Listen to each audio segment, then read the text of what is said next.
Okay, I got some William.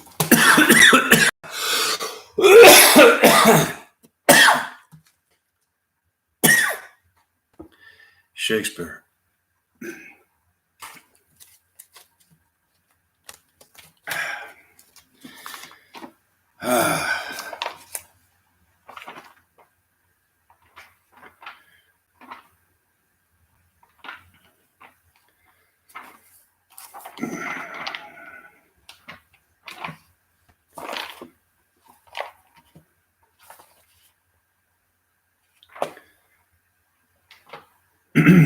Macbeth.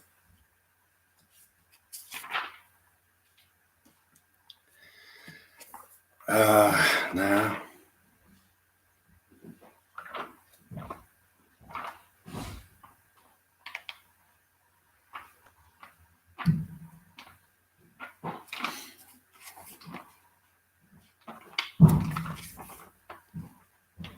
Yeah.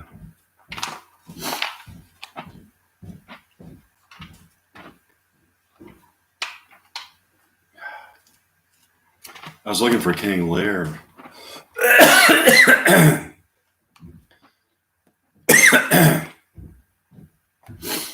It's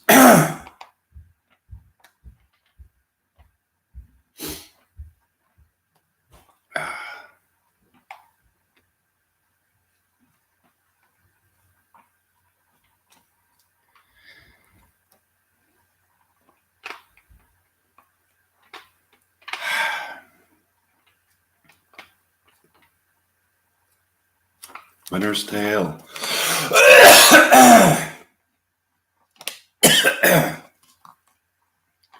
Here it is. Okay. King Lear.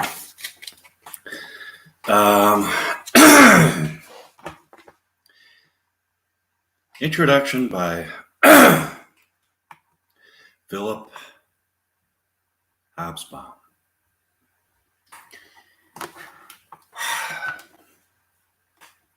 The basic plot of King Lear is something like a fairy story. It tells of an old man who casts out his younger daughter and splits his kingdom between the elder two. Summarized in this fashion, the plot can be seen to relate to that of Cinderella, a theme that has haunted the human consciousness for hundreds of years. In what way has it haunted the human consciousness for 100 years? We'll find that out soon enough. King Lear, therefore, has its predecessors. There are several versions of the story in medieval chronicles, or medieval if you prefer, always involving an old king giving away his domains and then being subject to his unworthy elder daughters. Sounds pretty juicy. What may have sparked off the intensity of Shakespeare's treatments was the case of an elderly courtier, Sir Brian Annesley, who was declared insane by an elder daughter. So, declared insane. So you can do that to somebody? I guess so. Okay, and then, okay. Lady Wild goes, while his younger daughter petitioned King James VI and the first for the restitution of the estate. What seems eerie is that the name of the youngest daughter was Cordell. The story of King Lear was well known in the 16th century, and Sir Brian must have named his faithful girl after a legendary creature without realizing, of course, that she would grow up to fulfill the legend. The poignancy of the play itself is to no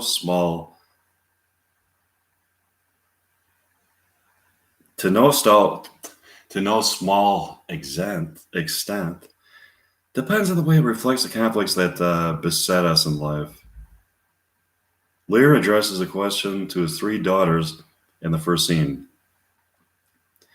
Which of you, shall we say, doth love us most?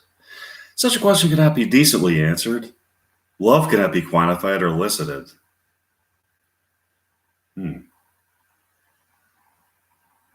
That's pretty deep. Okay. That foolish question leads to grave disorder in the realm and to the destruction of Lear and his family. It is mirrored in the subplot where another aged father casts out a virtuous son and is pilloried by one that is unworthy. Lear descends through inexorable stages. Throughout the drama, he is stripped piece by piece of his lands, possessions, and followers. By Act 3, he's found raving in a storm, half naked. Off, you lendings, entering a hovel in company with a feigned madman and a genuine fool. Lear has been reduced to the basic state of a poor, bare, forked animal. This is in order to educate him into a realization that other people matter as well as himself. The education of King Lear proves to be an expensive business. The death of Cordelia at the end transpires with the irrationality of a tragic accident. In the Chronicles, she survives. In the play, she is eliminated. There can be no greater coup de theatre than that moment when Albany utters the pious hope, "The gods defend her." Just as Lear enters with his youngest daughter dead in his arms. Oh, that's sad. Wow. The death of Cordelia used often to be questioned, particularly in the 18th century. One interpretation could be that Lear stands for the obdurate sinner. He stands for the obdurate sinner? And that Cordelia, as her name would imply, represents a saint or intercessor who has been sent to save him. Interesting. Okay. Those who have mourned the demise of a young colleague may ponder the import of the apparently unnecessary death of Cordelia. Those who have sat by the bedside of an aged relative may gauge the meaning of Lear's own death. Vex not his ghost. Oh, let him pass. He hates him. That would, upon the rack of this tough world, stretch him out longer. And all these centuries later, it's still a tough world. Okay. Lear has been purged by his madness and dies with a kind of hard-won innocence, thinking that he will be at last conjoined with his daughter. Over her prostrate body, he seems to receive a revelation to which those others on stage are not parties. Look on her. Look, her lips. Look there. Look there. The key would appear to be the 15th verse of the 10th chapter of Luke's Gospel. Hey, I should get out the Bible sometime and do some Bible readings. Okay. Whoever shall not receive the kingdom of God as a little child, he shall not enter therein. What does that mean?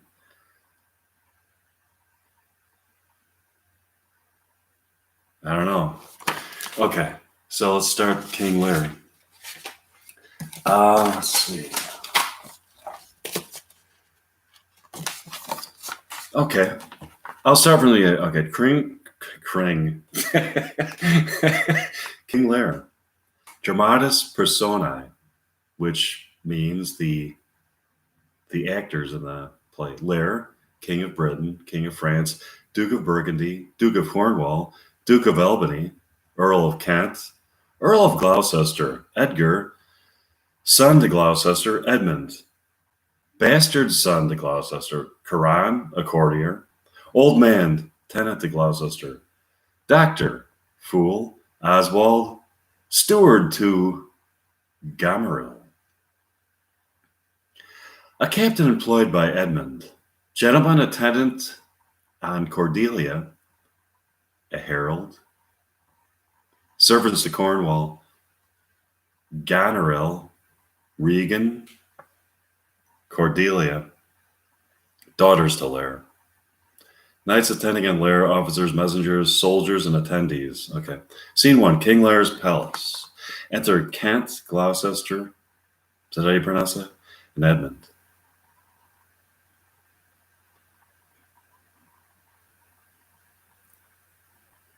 I thought the king had more affected the Duke of Cornwall than, the Duke of Albany than Cornwall.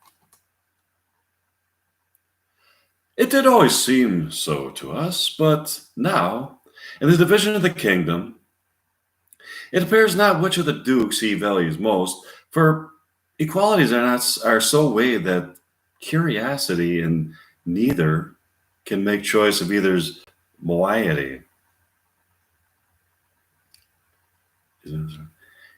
His breeding hath not been at my charge. I have so often blushed to acknowledge him that now I am brazen to it. I cannot conceive you. The young fellow's mother could, whereupon she grew round-wombed, and had indeed a son for her cradle, ere that she had a husband for her bed. Do you smell a fault? I cannot wish the fault undone. The issue is it being so proper. I'm going to do another one, King Lear. Let's do a better one. Okay.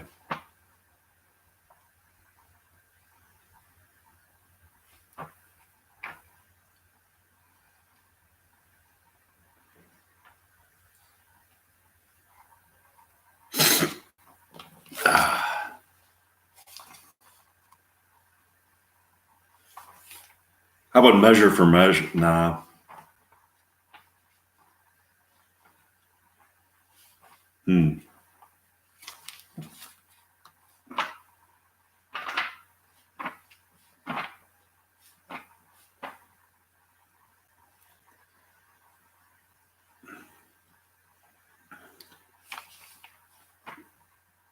The Taming of the Shrew.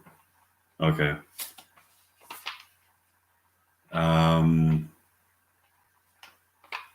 Okay. I'll start with the introduction again. The Taming of the Shrew. Dorothy Macmillan. Michael Bogdanov's modern dress production of The Taming of the Shrew in 1979 was well received in terms of his theatrical competence, but a number of critics felt that, however well done, it had better not been done at all.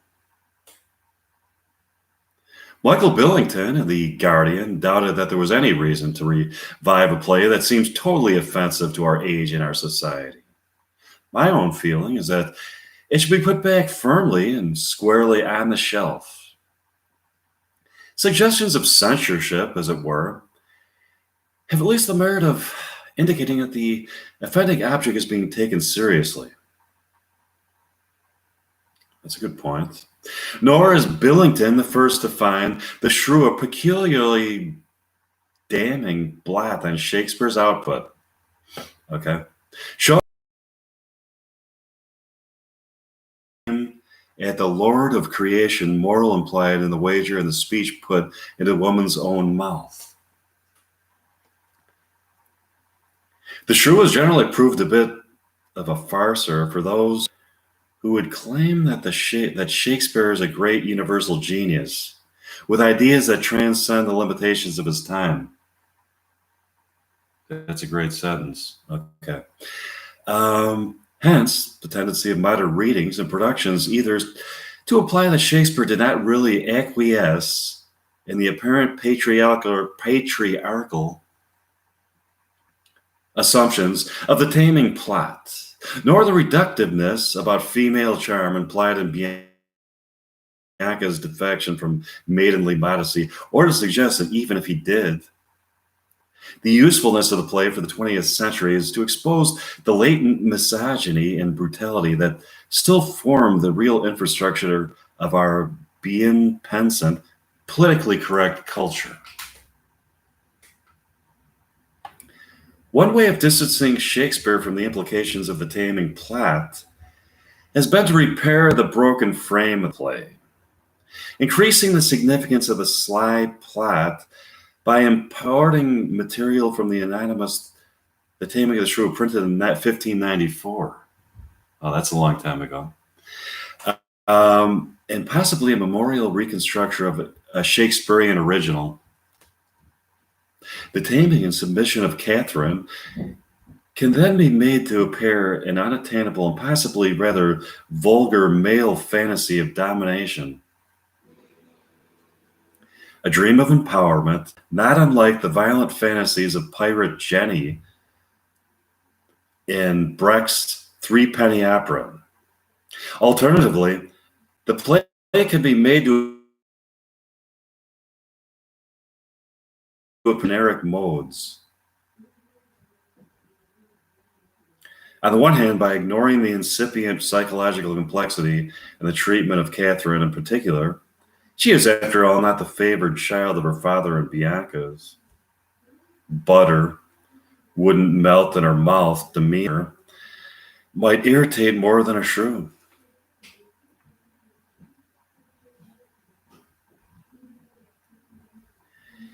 And taking the whole as a farcical romp, with no power to move or upset.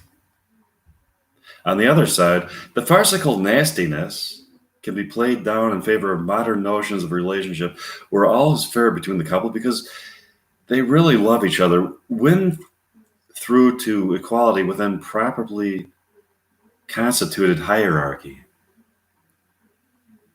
And are even, in the most sentimental versions of such a reading, complicit in Kate's response to the wager. Certainly, H.J. Oliver, in his introduction to the New Oxford edition of the play, feels that Shakespeare's not having provided a generically consistent play is a consequence of his youthfulness when he devised it. It is young dramatists' attempt to mingle two genres that cannot be combined. But if generic, I don't have anybody in my audience. Okay. Miscegenation is an effect of youth that is surprising to find it again in All's Well That Ends Well in Measure for Measure. Since in these plays, it does much to earn the description problem plays.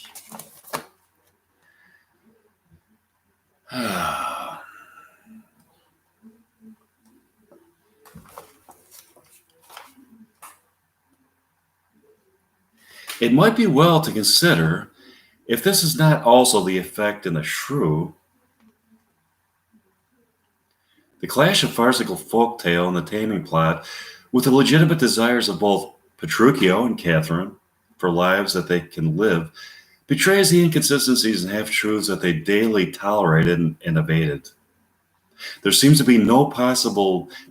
me that there's no possible way of doubting that Shakespeare presents without irony, but he surely does not do so without thought or without demonstrating the worst that he said about its potential for physical and psychological tyranny. The rewards for Catherine's submission in life, as it were, are presumably those good days and long that Petruchio has already stated as his goal.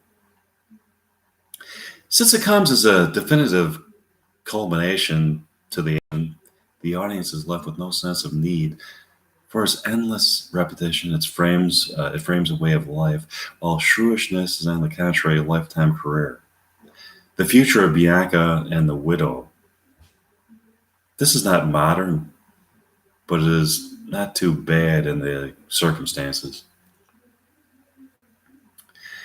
And the reward in the theater is the complete stage dominance of Kate. It is possible, of course, to pluck weary disaster out of Catherine's eloquent dignity, but it seems not worth the trouble. Yeah. Okay, The Taming of the Shrew, Dramatis Personae, which, as I have said before, is the cast of characters: a lord, Christopher Sly, a tinker, a hostess, a page, players, huntsmen, and servants. Persons in the induction: Baptista Minola, a gentleman of Padua; Vincentio, a merchant of Pisa; Lucentio, son to Vincentio, in love with Bianca; Petruchio, a gentleman of Verona, a suitor to Katharina; Gremio, Hortensio, suitors to Bianca; Tranio, um, Piandello, servants to Lucretio; Grumio, Curtis, servants to Petruchio, a pedant; Katharina, the shrew; Bianca, daughters of Baptista; a tailor, a haberdasher, and servants attending on Baptista and Petruchio. The scene: Padua and Petruchio's house in the country. Introduction. Scene 1: before an ale house on Heath, enter hostess and Sly.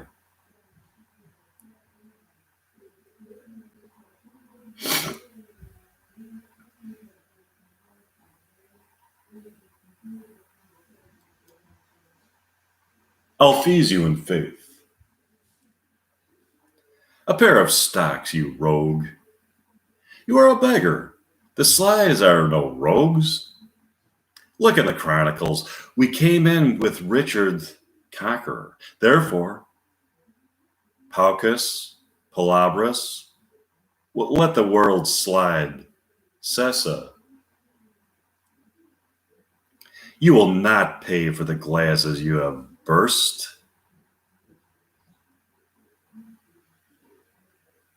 No, not a denier.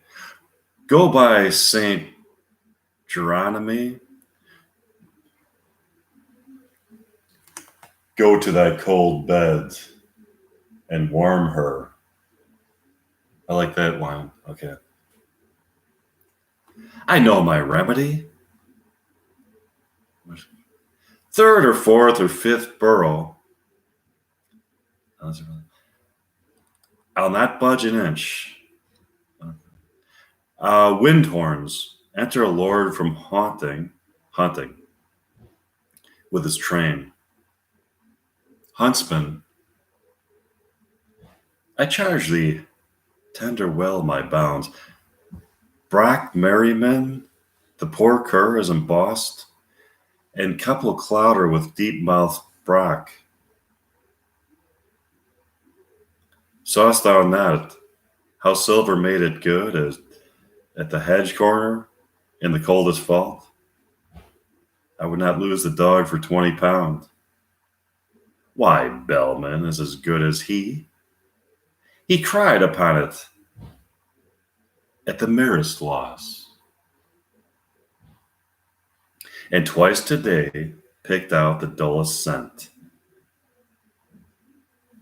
Trust me, I take him for the better dog. Thou art a fool. If Echo were as fleet, I would esteem him worth a dozen such. But sup them well, and look unto them all. Tomorrow I intend to hunt again. What's here? One dead or drunk? See, doth he breathe? He breathes. Were he not warmed with ale? This were a bed, but cold to sleep so soundly.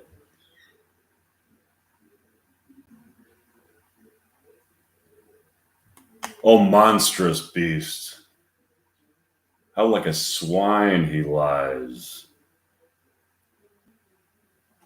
Grim death, how foul and loathsome is thine image. I will practice on this drunken man. What think you if he were conveyed to bed, wrapped in sweet clothes, rings put upon his fingers, a most delicious banquet by his bed, and brave attendants near him when he wakes? Would not the beggar then forget himself? Believe me, I think he cannot choose. It would seem strange unto him when he waked, even as a flattering dream or worthless fancy. Then take him up and manage well the jest. Carry him gently to the fairest chamber, and hang it round with all my wanton pictures. Balm his foul heads in warm distilled waters, and burn sweet wood to make the lodging sweet. Procure me music ready when he wakes, to make a dulcet and a heavenly sound. And if he chances to speak, be ready straight, and with a low submissive reverence say, what is it in your honor will command? Let one attend him with a silver basin, full of rose water and bestrewed with flowers, another bear the ewer, the third a diaper, and say, will it please you to cool your hands? Someone ready with a costly suit, and ask him what apparel he will wear. Another tell him of his hounds and horse, and that the lady mourns at his disease. Persuade him that he hath been a lunatic.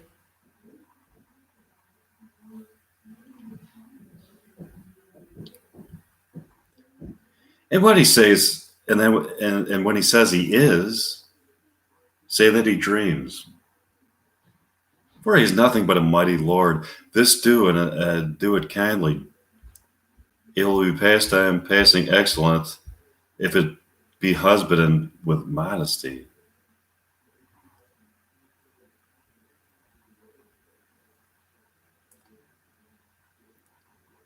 Fear not. We can contain ourselves. We're the various antic in the world. Take them to the buttery, and give them friendly welcome, every one. Let them want nothing that my house. You go you to Bartholomew's page, and see him dressed in all suits like a lady. That's what it says. That conduct him to the drunkard's chamber, and call him madam. This one's kind of weird. Okay. Do him obeisance. Tell him from me. This one's a little not my. This ain't my thing. Okay. I didn't know that one was so weird. Okay, so I'm gonna. How about as you like it? Okay.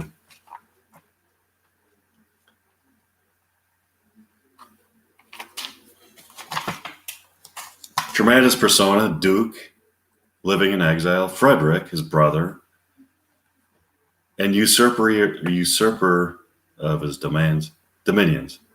Amiens Jacques, lords attending on the banished Duke. Lebeau, a courtier attending upon Frederick. Charles, wrestler to Frederick.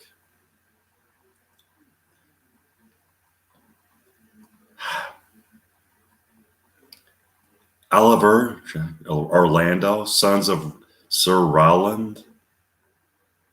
Adam, Dennis, servants to Oliver. Touchstone, the court jester. Sir Oliver Martex, a vicar. Corinne, Sylvius, shepherds. William, a country fellow, in love with Audrey. A person representing Hymen, Rosalind, daughter to the banished Duke, Celia, daughter to Frederick, Phoebe, a shepherdess, Audrey, a country wench, lords, pages, foresters, and attendants. The scene Oliver's house, Frederick's court in the forest of Arden, Act 1. Scene 1, Orchard of Oliver's house. Enter Orlando and Adam. As I remember, Adam, it was upon this fashion bequeathed me by will but a poor 1,000 crowns, as thou sayest, charged, and his blessing our breeding, and there begins my sadness. My brother, he keeps at school, and report speaks goldenly of his prophet. For my part, he keeps me rustically at home, or so to speak, or to speak more properly, stays here at home unkempt. For call you that keeping for a gentleman of birth that differs not from the stalling of an ox. His horses are bred better.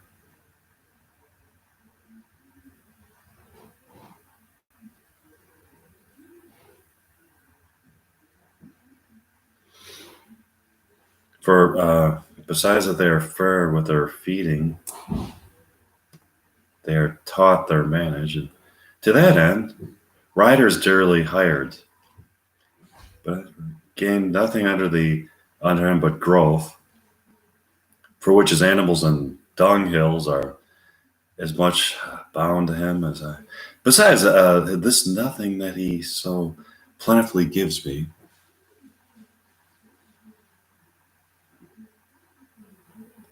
The something that nature gives me, his countenance seems to take form. He lets me feed with his hands, bars me the place of a brother, and as much as minds of my gentility with my education. This is it, Adam, that grieves me. The spirit of my father, which I think is within me, begins to mutiny against this servitude. I will no longer endure it. Yet I know wise remedy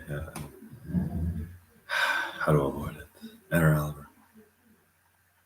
Well, brother. This one sucks. Okay.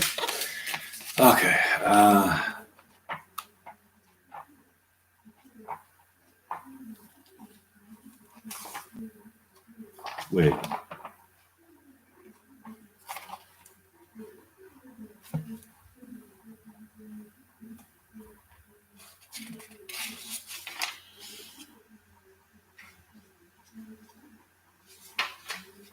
Okay, measure for measure.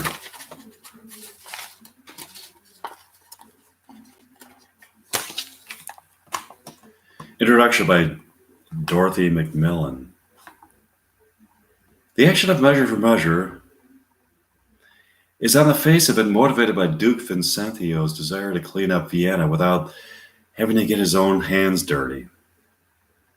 The Duke's additional motive, declared only to the Friar Thomas, is to find out what people, Angelo in particular, are really like beneath their public facades. He has some success in the latter project, albeit that it might be objected that he already had reason to be suspicious of Angelo. But since it is scarcely achieved by an uninstitutionalizable method, it does not look like being much help in the future. Nor does the Duke appear to have managed the cleansing of the city, nor clarified the means by which this might occur. The place and function of judgment in a commonwealth seems as hazy at the end as at the beginning. The play dissolves in a series of refusals and pious hopes for the future that display the Duke almost in the character of the vacillating parent who says he really means it this time and ends up buying some sweets to keep the immediate peace. Can it be wisdom to hope that the Barnardine will provide for better times to come, that marrying his whore will smarten Lucio up, or that Angelo will be redeemed by the love of a good woman? Judge not, that ye be not judged, the Bible tells us. But we must judge the audience of Measure for Measure as apparently being asked to take pleasure for the contemplation of the conjunction of necessity and impossibility. It is, of course, precisely this conjunction that is forced upon Isabella, who was given a choice which is defined by not being one. A modern generation schooled in the belief that charity is more important than chastity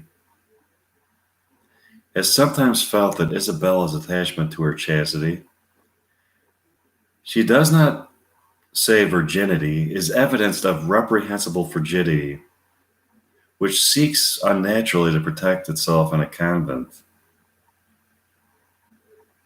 It is not clear exactly how Shakespeare's audience would have responded to a nun on the stage, but some of them would surely have had aunts who have been nuns and would perhaps not have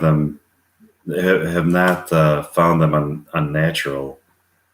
In any case, she is being asked to make a filthy bargain with unjust authority and Angelo's subsequent determination to execute Claudio in any way shows clearly what happens when such bargains are struck. Even the disproportionate vehemence of her condemnation of Claudio's perfectly understandable youthful desire for life at any price need not result in disapproval of Isabella. She, like Claudio himself, is young and isolated, has no one to appeal to for support other than the very brother that she must damage. And if she acquiesces too readily in the dubious morality of the bed trick, let she who has never wished for a fairy tale solution to a moral dilemma cast the first stone. But even if one may somewhat diffuse the sexual issue as far as Isabella's choice is concerned, it will not do to try to displace sex as a major concern of the play, and not very wholesome sex at that. Claudio and Juliet can scarcely be presented as romantic lovers. Juliet's pregnancy is given in a less warm light than that of Helen in All's Well That Ends Well, and the nuptials have been delayed after all to secure a dowry that is unromantically cautious.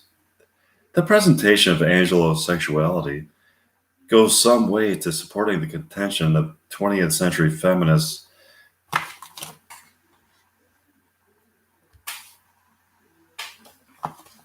that rape is about degradation and domination rather than pleasure. And there's little in the way of qualification of Lucio's view of prostitutes as punks. Perhaps sexuality is yet another of their necessary impossibilities that seem to characterize the play. To counteract this apparent miasma of negativity and disgust, I want to return to the notion of the love of a good woman, which I seemed initially to mock. When the Duke tests Mariana's love for Angelo by offering her the means to buy a better husband, she replies, crave no other. Can there be any more moving and more entry except the things that blah, blah, blah. Claudio's plea for life may not be theologically admirable, for the future of his child depends on the vehemence of such desire. Angelo's sentiments are never lukewarm and may now find a proper channel. If Isabella lends the Duke her energy, as she may give her hand, then at least forgiveness within the Commonwealth will proceed from capability, not from exhaustion. So that was the Introduction. Dramatis Personae. Vincentio, the Duke, Angelo, the Deputy, Escalus, an ancient lord, Claudio, a young gentleman, Lucio, a fantastic, two other like gentlemen, Varius, a gentleman, servant of the Duke, Provost, Thomas, Peter, two friars, Peter, a justice elbow, a simple constable, Froth, a foolish gentleman, Poppy, a clown, and a servant to Mistress Overdone, a porson, an executioner, Barnardine, a dissolute prisoner, Isabella, sister to Claudia, Mariana, betrothed to Angela, Francisca, a nun, Mistress Overdone, a bawd, lords, officers, citizens, in attendance. Scene of Vienna. Scene 1, the Duke's Palace. Enter Duke, Escalus, lords in attendance. Escalus. Of gentlemen, the properties unfold would seem to affect the speech of this court.